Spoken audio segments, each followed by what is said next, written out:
Yo, yo, yo. Hey, guys, welcome back to the Best Practices Show podcast. My name is Kirk Behrendt, where we have one jam around here to bring you the best information from the best minds in dentistry.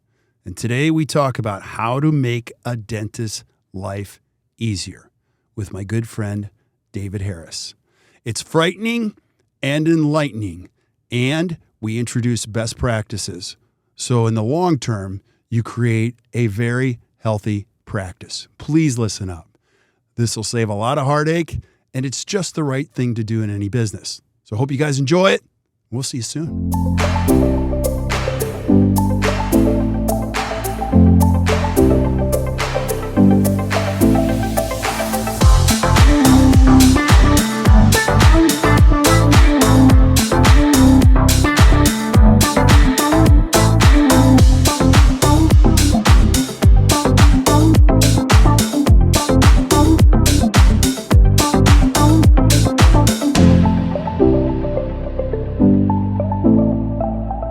Hey guys, welcome back to the Best Practices Show podcast. Thank you so much for showing up.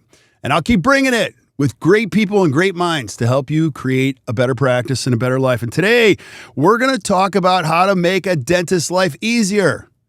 And you're going to love it with a good friend of mine. His name is David Harris. And if you haven't heard David before, he's crazy brilliant. I learn a ton from David. He freaks me out and educates me at the same time. So, David, thanks for being on. I appreciate you. Always great to be with you, my friend. Yeah, you are awesome.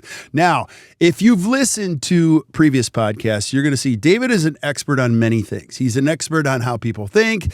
He is, whether it be consciously or unconsciously, you become the premier expert on embezzlement in dentistry, and you have a great company, but you also do so much more than that. And so we have a lot of young listeners now. We've got some dental students that are listening. I want people to know who you are. So who's David Harris before we get into this subject? I am the Chief Executive Officer of a company called Prosperident, and Prosperident really exists for a very narrow mission. We help protect dentists against embezzlement. And by embezzlement, of course, I'm talking about usually staff, but maybe somebody else like an accountant or a bookkeeper or a business partner stealing from a practice owner. Right. And we do two things. We're best known probably for embezzlement investigation, and that's when we invisibly go into a practice and help see if somebody's stealing. But we also work proactively with dental practices to help them put the systems in place that will lessen their risk for embezzlement. And that's really what I want to talk about today in the category of making a dentist's life easier. Yeah. And so I know you're not going to mention this until later, but that's why I'm going to mention it now. David and his company have an embezzlement risk assessment. You have to do it just because it's just good proactive maintenance for your practice. I hate mentioning this. I mean, this is an important topic, and it was taboo to talk about it many years ago and shameful. And now it's just really good business proactive maintenance on your practice. And I know a lot of you don't take notes when you listen to a podcast, so don't worry. We're taking notes for you. So if you flip up to the notes in Stitcher, iTunes, or whatever, you're going to see a link to that. I'm just going to highly encourage you, just take the assessment because it'll show you. David, what's it going to show you? Your exposure? That's right. We just renamed it actually as the Embezzlement Risk Self-Assessment Questionnaire because we want to be clear that it is self-assessment. This is a 15-minute online questionnaire that you complete. It gets scored. 100 is perfect, just like a college exam. And if you score 40, you don't call your mom to brag about it. Right. And what it measures is really the extent, Kirk, to which your staff are behaving like they're stealing, because that is the best bellwether of whether you have an embezzlement problem or not. Yeah. And you mention it all the time, but I love data. And if I'm a young dentist listening, like, what are the percentages or chances of me even getting involved in something like this? The chance that a dentist will be embezzled in his or her career is around 70%. That's crazy high. It is. So it's not a problem that affects a small corner of dentistry somewhere. The majority of dentists will be embezzled.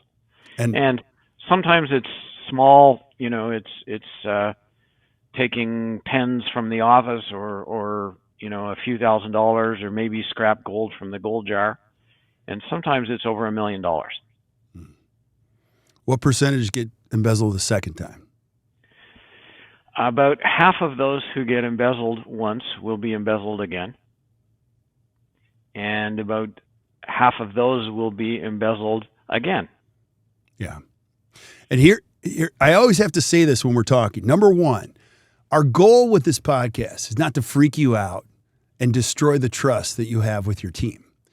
This is about improving the trust and proactively creating a healthy environment with checks and balances and proper business protocols that you don't spend a lot of time wondering if this is happening. Would you agree, David?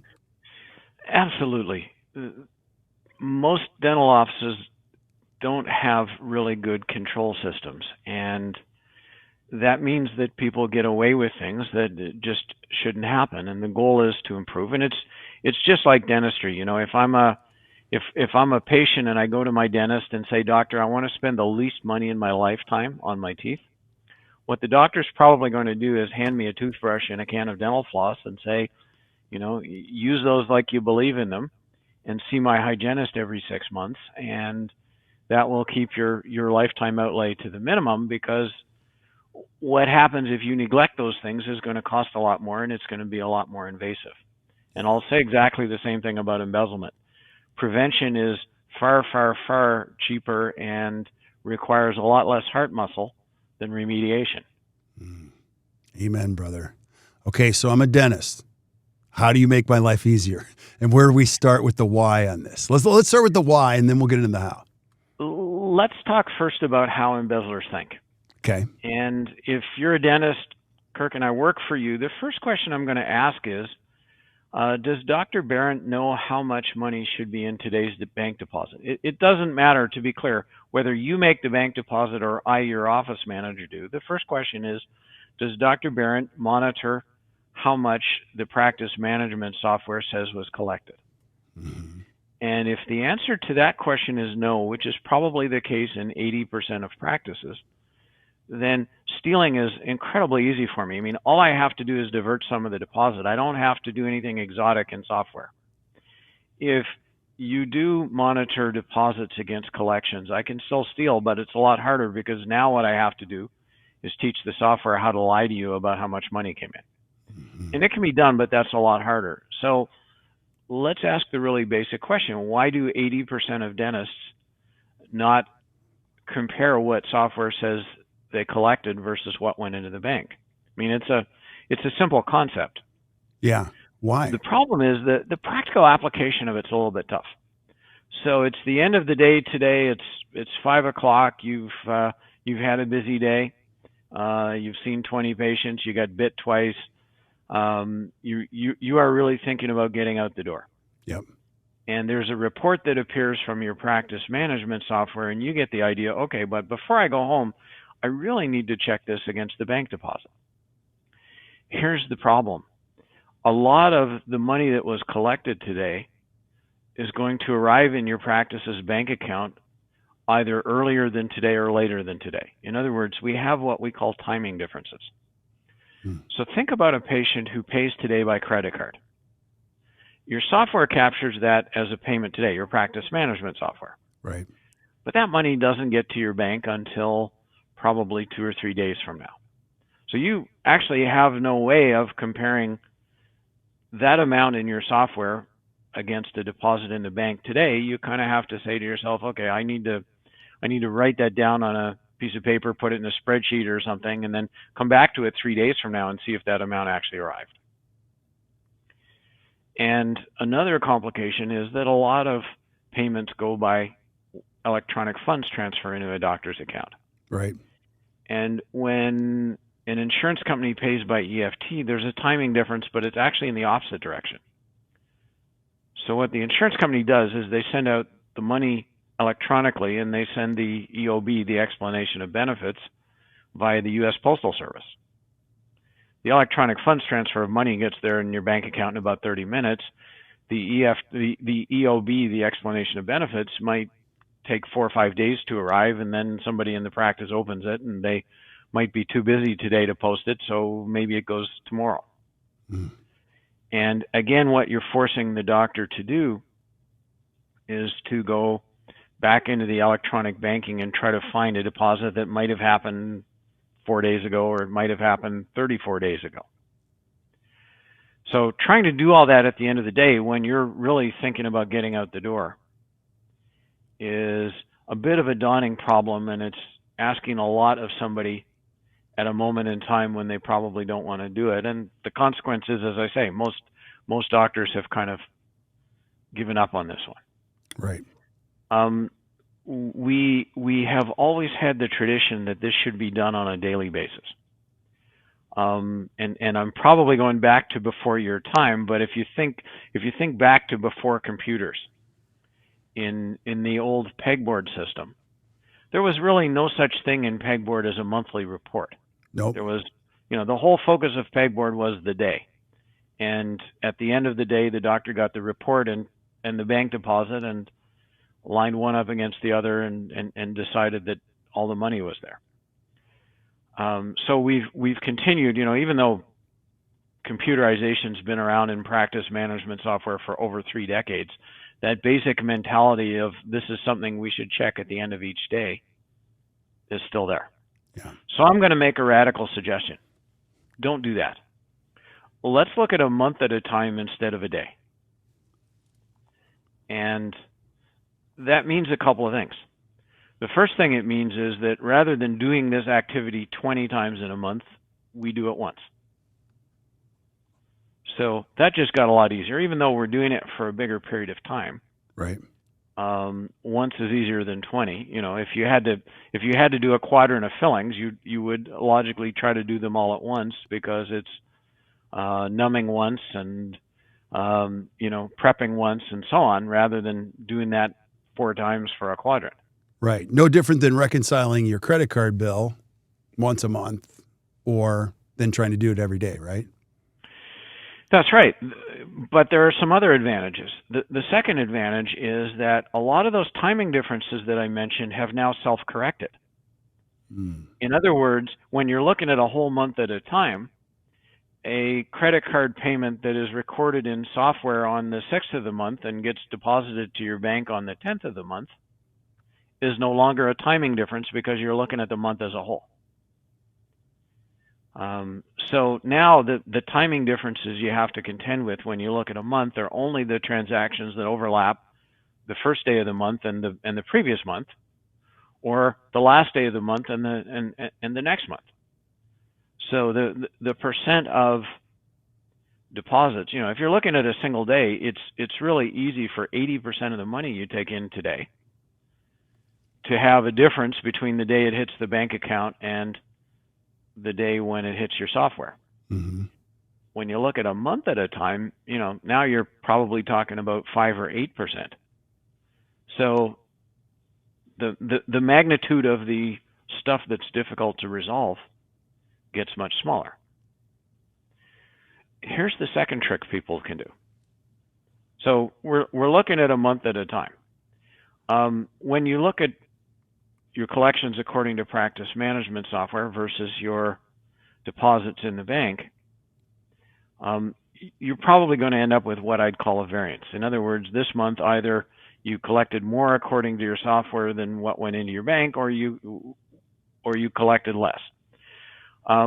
So let's just take that number and see how we can resolve it. And there are a couple of things you could do. You can look in your previous month's bank statement and try to find this stuff with a negative timing difference, or you can look in your online banking after the end of the month and try to find this stuff with a positive. So you can try and track down the origin of the variance. That's the best answer, but it's also a lot of work. The other thing you can do is you can create a graph and you can stick the variance on that graph. So we're having this conversation in April of 2023, which means we probably just did or are about to do this for March.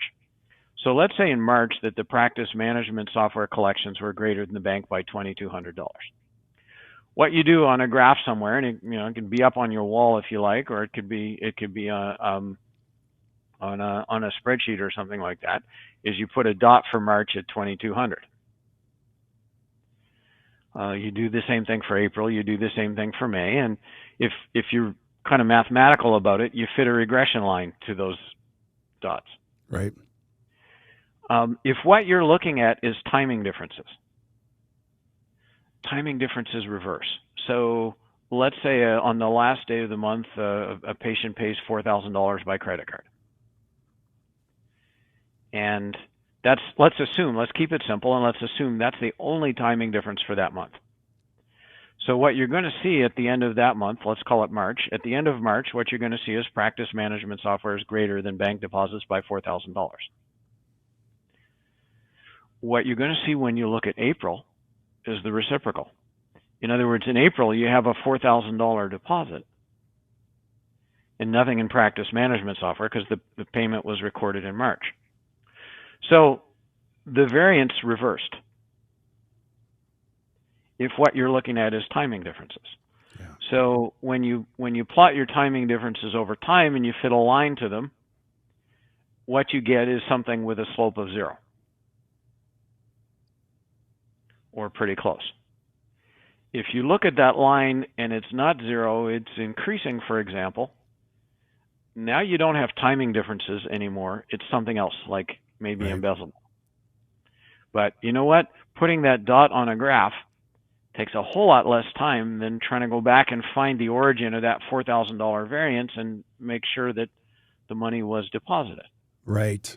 Now let's talk about this because there are some inherent challenges. I'm feeling this viscerally as you're describing this. Okay, first of all, the first checks and balances, totally agree. And David, you've taught us this, and I know this for sure. If I'm stealing from you and I'm working for you, and you're looking at reconciling this once a month, I'm going to make sure what you're looking at is going to match up. I'm going to make sure of it.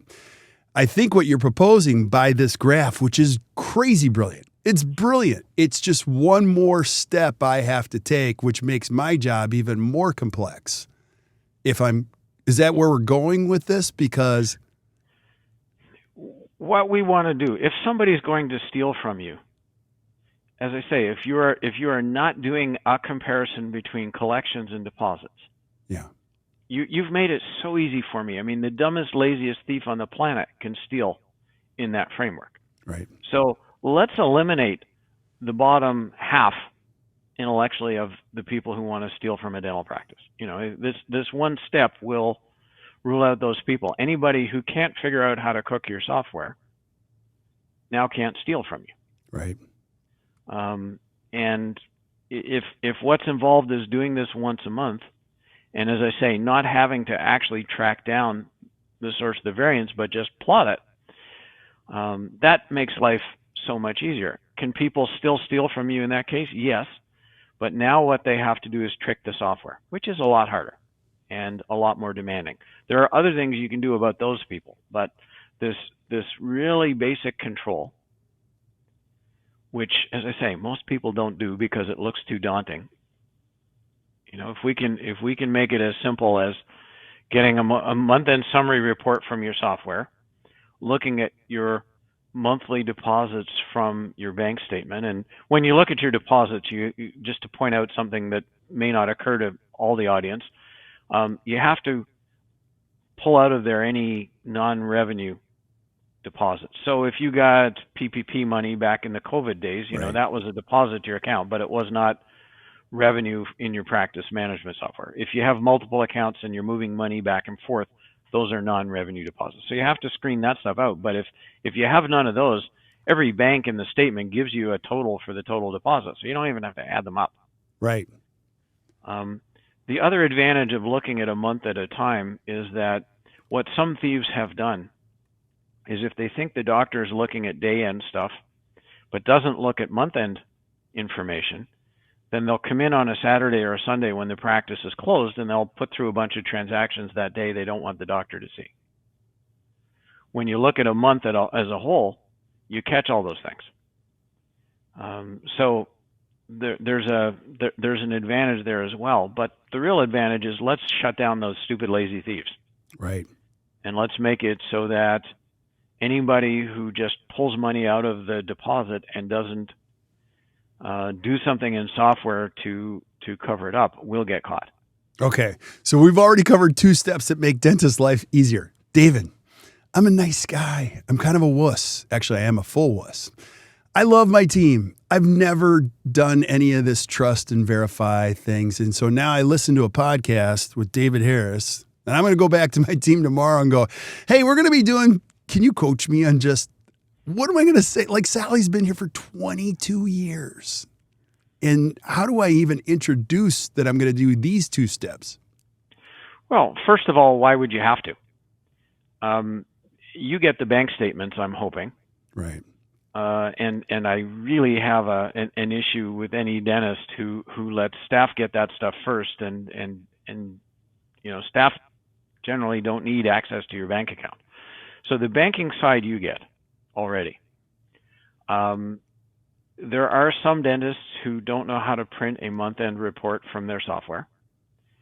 And I would suggest that if you're listening in that and you are in that category, that I have one word for you, it's learn. Yeah. I wouldn't use the word some. I'd say most. Most dentists don't know how to do that. I'm going to say something that a lot of your audience won't like to hear, but it has to be said.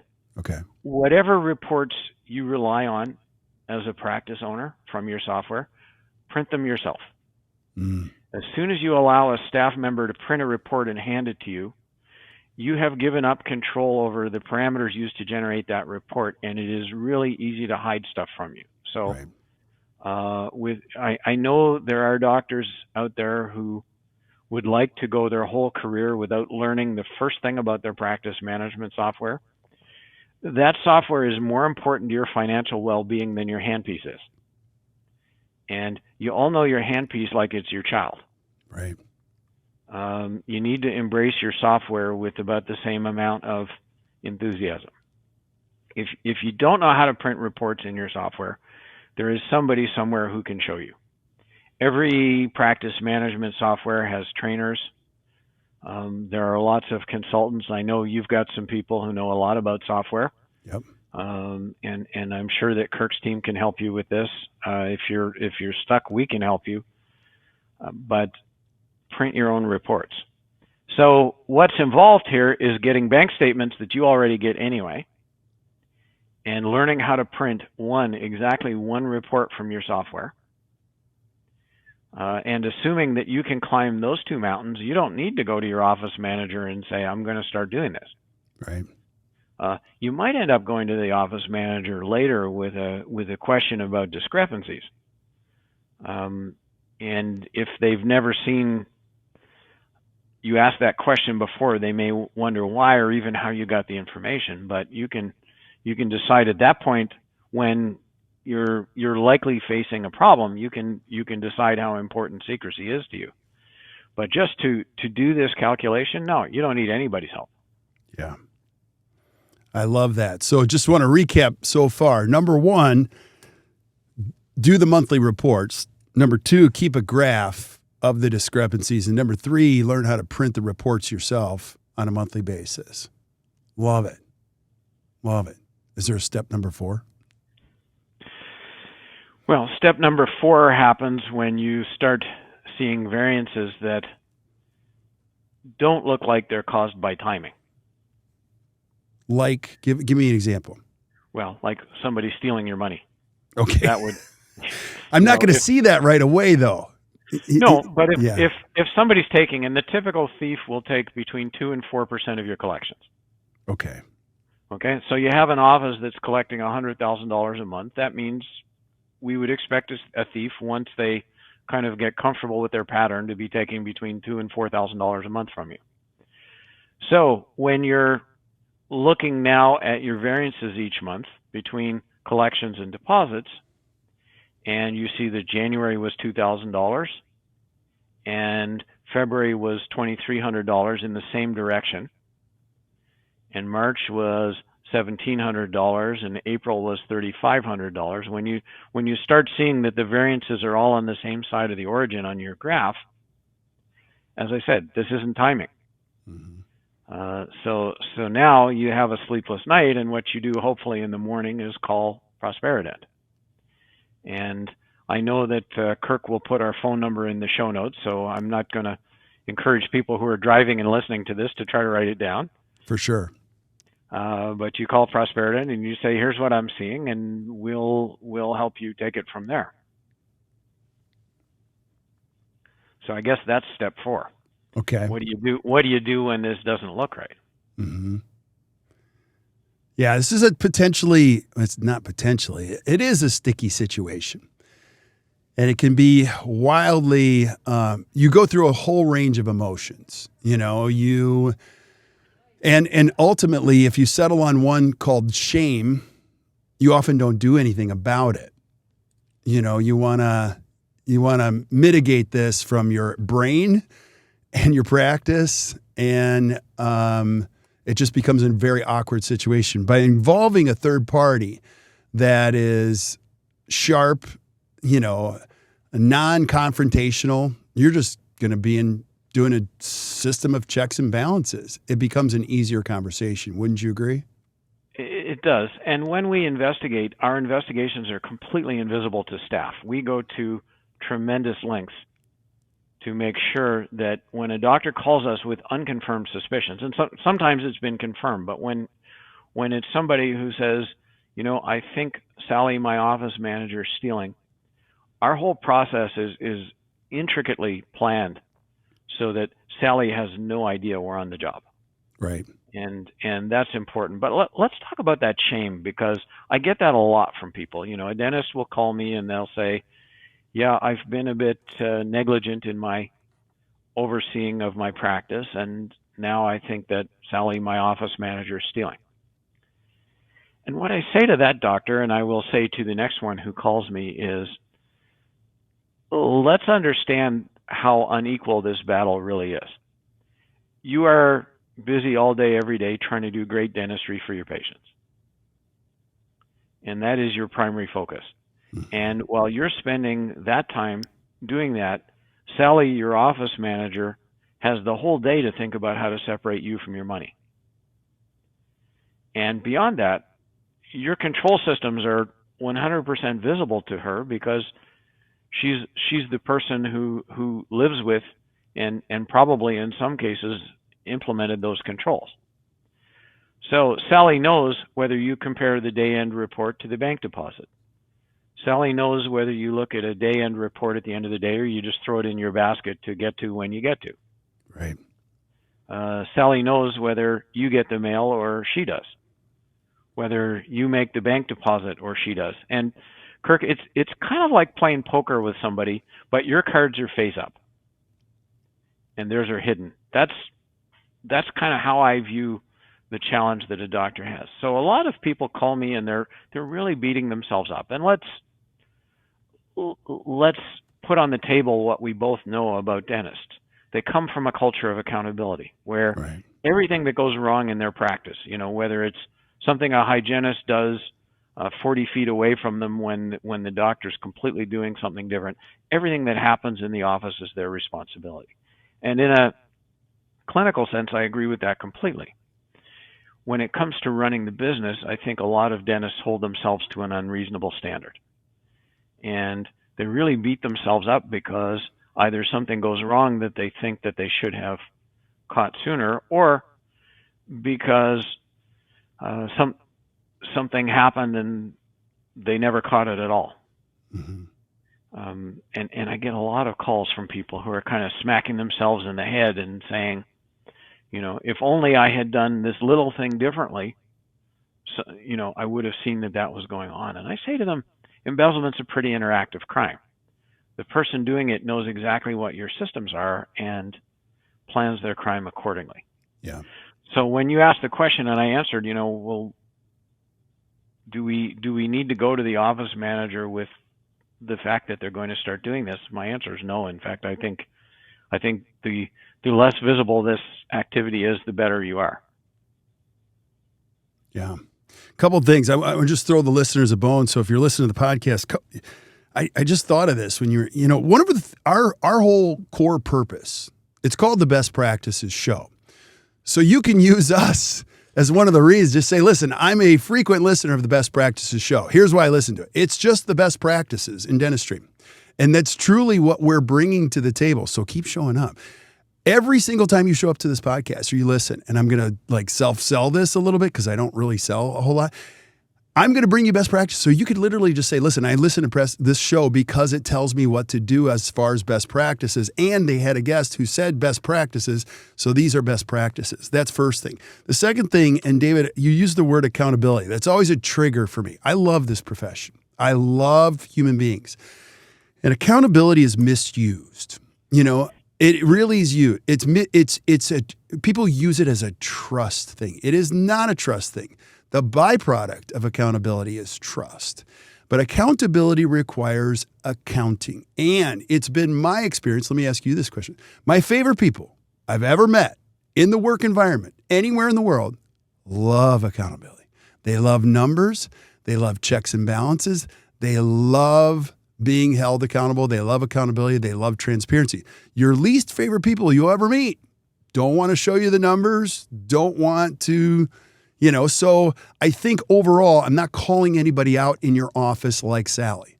I think you as a dentist have to, if you're going to practice for another decade, you got to create a system of accountability where we're transparent with data, we're transparent with processes, we're transparent.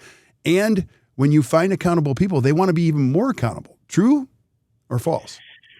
Absolutely. I think what a lot of dentists struggle with is the difference between delegation and abdication.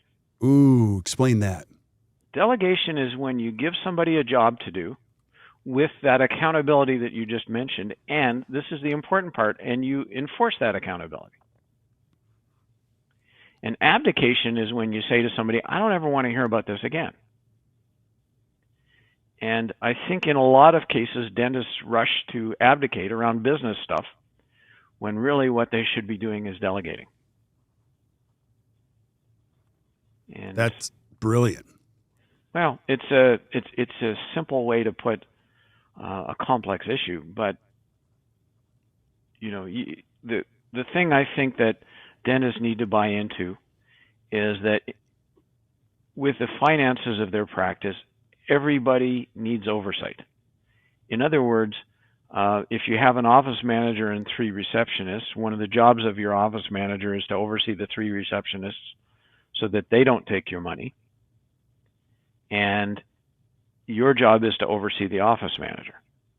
And when you abdicate, in other words, when that oversight isn't there, that's when, not in every case, but in enough to drive those statistics that we talked about, that's when enough people will see the opportunity to steal. Yeah. So what a busy dentist, what a clinically focused dentist needs to do is to find enough bandwidth to oversee the office manager.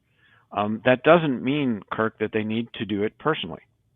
In other words, this calculation that we talked about is a mechanical one. Sure, the dentist can do it. If the dentist has a bookkeeper and the bookkeeper has remote access to practice management software, they could do it too. Our kids are around the same age. I know you've got a couple in their early 20s. So do I.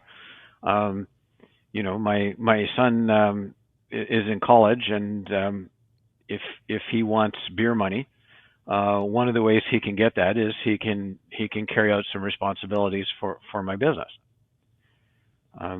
So if you're a dentist and you have a spouse who wants to help you with things, or you have, as I say, a kid in college looking for some money, those are other outlets for doing this very mechanical calculation. Right. And when we talk about accountability, what I think a lot of dentists perceive is, okay, this is going to take more of my time. In other words, abdicating takes less time than delegating, and sometimes that's true.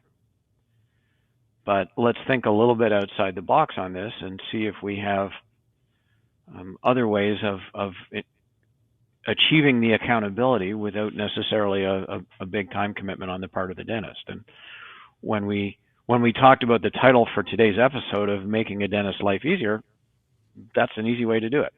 Yeah, for sure. For sure. I know we've covered 4 steps. Do you have a couple additional steps when it comes to how do we make a dentist's life easier? Um, I do. One other thing, and it's easy to take the wrong. It's easy to take what I said here out of context. When I say do the math at the end of the month instead of trying to do it every day, I am not suggesting to a dentist that you forego looking at the day end report at the end of the day. But I think you're looking for something different than trying to line up the deposit with collections. What I want you to look at is, wait a minute, there's a patient who was in here and I don't see their name on my day end report. Or I'm looking here and I see a 3-surface composite filling, but I'm pretty sure that was a 4-surface.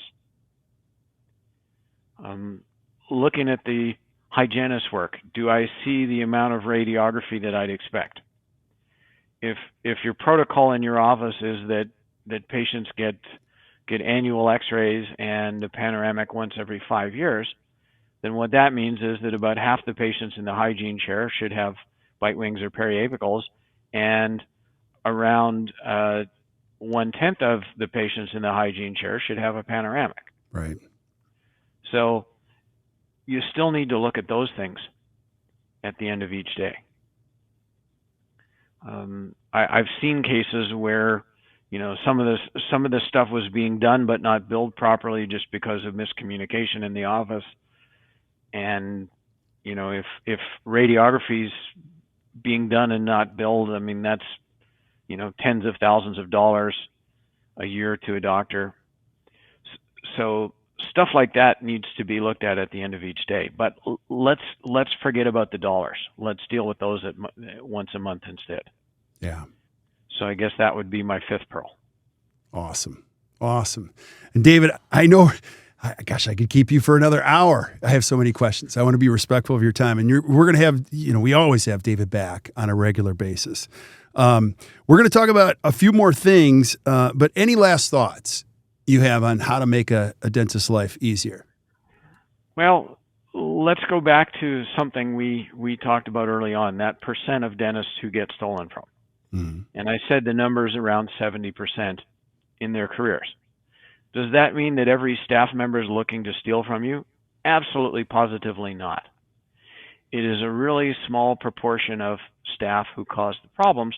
But if you're a dentist in solo practice, you're probably going to have 30 or 35 employees over your career at least. And the chance that one of those will be a rotten apple is really big. Mm-hmm. We had done a previous session on hiring, and I'm going to bring back one statistic that we talked about that made Kirk's eyebrows go up. I love that episode. The statistic was that 70 million Americans, which equates to 1 in 4 adults, has a criminal record. So when I say that the chance that your barrel is going to have a rotten apple sooner or later, it's that kind of number that I'm talking about. And let's acknowledge that while the overwhelming majority of your staff are there for all the right reasons and wouldn't steal from you in any foreseeable circumstance, there's that small cohort who do.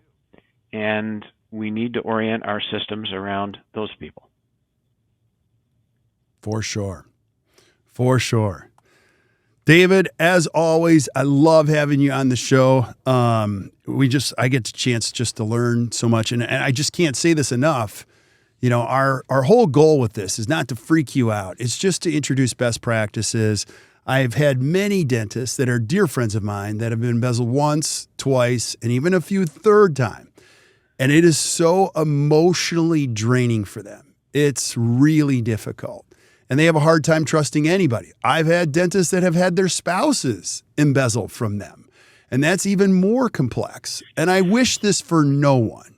And when it happens, the consequences that happen after that are even worse. And so I just want to see people put good checks and balances in place, have great practices, and live great lives. Absolutely. We had one of our clients who was embezzled. He lost about $270,000 to his office manager. And he made a video for us after. And what he said was, you know what? You're not going to get all your money back. You're not going to get your sleep back. Just prevent this. Mm-hmm. and I thought it was really profound. And what he said applies completely to everyone in the audience who owns a practice. Yeah. Let's put the structure in place that means this will not happen to you, or if it will, you'll catch it when it's $5,000 instead of $105,000. Yeah, it's good stuff, David. I want to just have a couple other questions, but we could easily turn those into additional episodes. And I know I got to respect your time here, so I want to just do this. If you're listening to the podcast or watching the podcast, whatever you're doing, you're going to see after we finish this, our post-production team is going to put all the notes together and the links. You're going to see a link to David's download. I'm just going to encourage you to do that. If you have an inkling that you just need to up your game, reach out to David. You don't have to think that, oh my gosh, I've been embezzled. I would encourage you as a proactive measure, even if you don't own a practice yet, the day you own a practice, reach out to David and say, listen, I just want to start from the beginning and put some great protocols in there. I'm also going to put his phone number in there so you can reach out to him. David, thank you as always. Really appreciate this, brother. Always a pleasure to hang out with you. Yeah, you're so kind. So stick around. We say goodbye to everybody else. But thank you guys for listening or watching to the Best Practices Show podcast. If you enjoyed today, just do us a favor, hit the share button, share this with your friends. Keep sending us suggestions for things that you guys want to see. You're going to see I love this stuff. I'm a CE junkie. I get more joy out of this than anybody. So I want to know what you guys want to see. And I got a lot of dental friends. And they're all brilliant, and we can just get them on the show and ask them questions. So thank you guys for listening. Thank you guys for watching. And until we see you guys again, or you hear from us next time, keep watching or keep listening to the Best Practices Show. You guys enjoy your day.